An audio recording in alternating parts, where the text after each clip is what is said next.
শুকুৰবাৰে দুপৰীয়া হাঁহি মাতি থকা ছোৱালীজনীৰ শনিবাৰে ঘৰলৈ আহিল নিথৰ দেহ।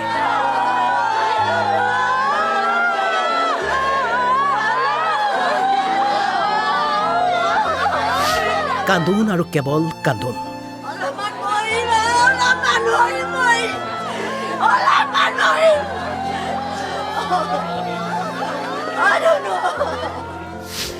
কোনে কাক বুজাব, কোনে কাৰ চকুলৈ চাব।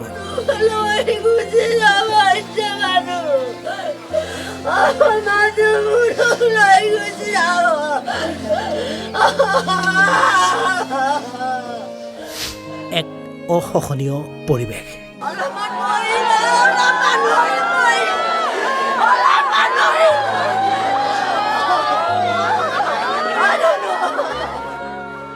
এগৰাকী লুনা ভৰদ্বাজ, সৰ্বগুণ সম্পন্ন এগৰাকী আধুনিক যুৱতী।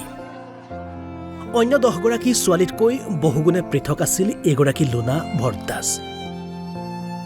সুন্দৰ আৰ্ট কবিতাৰ লগতে সুন্দৰ নৃত্য আৰু অভিনয়তো পাৰ্গত আছিল লুনা ভৰদ্বাজ। পাছে এজন লম্পট কুলাংগাৰৰ বাবে অনাকাংক্ষিতভাৱে পৃথিৱী এৰি যাবলৈ বাধ্য হ'ল এইগৰাকী লুনাই।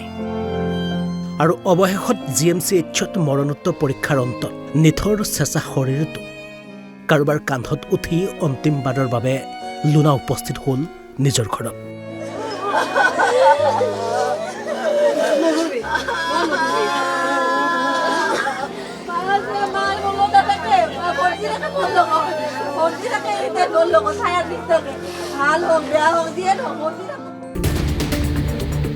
এবাৰ চাওক এজন কুলাংগাৰ ৰেকিবউদ্দিন আহমেদ সুৰাৰ ৰাগীত মাতাল হৈ কাহিলীপাৰা মহতিয়াই নিলে এইগৰাকী লুনা ভৰদ্বাজক। মৃত্যুঞ্জয় এম্বুলেন্স চালক এজন ৰেকিবউদ্দিনৰ বাবে হঠাৎ হেৰাই গ'ল প্ৰতিভাসম্পন্ন লুনা ভৰদ্বাজ। আৰু এই দুৰ্ঘটনা সংঘটিত কৰি ঘটনাস্থলীৰ পৰা পলায়ন কৰিছিল এইগৰাকী কুলাংগাৰে। আৰক্ষীৰ ওচৰত আত্মসমৰ্পণ কৰিছে এইজন কুলাংগাৰ ৰেকিবউদ্দিন আহমেদে। ৰেকিবউদ্দিনৰ বিৰুদ্ধে অভিযোগ, অভিজ্ঞতাহীনভাৱে দীৰ্ঘদিনৰ পৰা চলাই আহিছিল মৃত্যুঞ্জয় এম্বুলেন্স। এই ৰেকিবউদ্দিনৰ বাবেই এতিয়া বঙাইগাঁৱৰ উত্তৰ শালমাৰা এইখন ঘৰত এতিয়া কান্দোনত ভাঙি পৰিছে আত্মীয় স্বজন।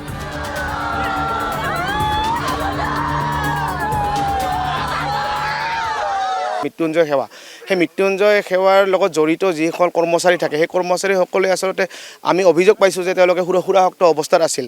গতিকে এই ক্ষেত্ৰত বিভাগীয় কৰ্তৃপক্ষই তদন্ত কৰি যদি সঁচাকৈ সুৰাসক্ত অৱস্থাত আছিল বা সেই বাহনসমূহৰ আচলতে যিসমূহ ফিটনেছ থাকে, আমি প্ৰায় দেখা পাওঁ যে 108সমূহ জয়ী হৈ যোৱা অৱস্থা হৈছে। আৰু যি এজেঞ্চি চলাই আছে সেই এজেঞ্চিকো আমি অনুৰোধ জনাইছোঁ যাতে এনেকুৱা ঘটনা যাতে পুনৰাবৃত্তি নহওক, তাৰ কাৰণে আমি জিলা ছাত্ৰ সন্থাৰ তৰফৰ পৰা দাবী জনাইছোঁ। হয়, খুব মৰ্মান্তিক হয়। আমি কথাটো শুনাৰ পৰাই মানি ল'ব পৰা নাই। ইমান কম বয়সতে তাই এনেকৈ যাব লগা হ'ব বুলি আমি সপোনতো ভবা নাছিলোঁ। চৰকাৰী মানুহ এজনে এনেকৈ পলাই যোৱাটো, এনেকৈ ক্ৰাইম কৰাটোতো এইটো ভাল কথা হোৱা নাই। এইটো আমি গৰিহণা দিছোঁ। তেওঁ পলাই গৈছে মানে তেওঁ নিশ্চিতভাৱে দোষী নহ'লে সি পলাই নেগেলহেঁতেন। আৰু সুৰামুক্ত অৱস্থাত থকা বুলি চবে কৈ আছে। আমি যিহেতু ইয়াতে আছোঁ, আমি গুৱাহাটীত নাছিলোঁ, গতিকে আমি শুনা পাইছোঁ। আৰু এনেকৈ যদি সুৰামুক্ত অৱস্থাত সৰস্বতী পূজাৰ দিনত এনেকৈ ড্ৰাইভাৰে গাড়ী চলায় তেতিয়াহ'লেতো খুবেই দুখেৰ কথা। আৰু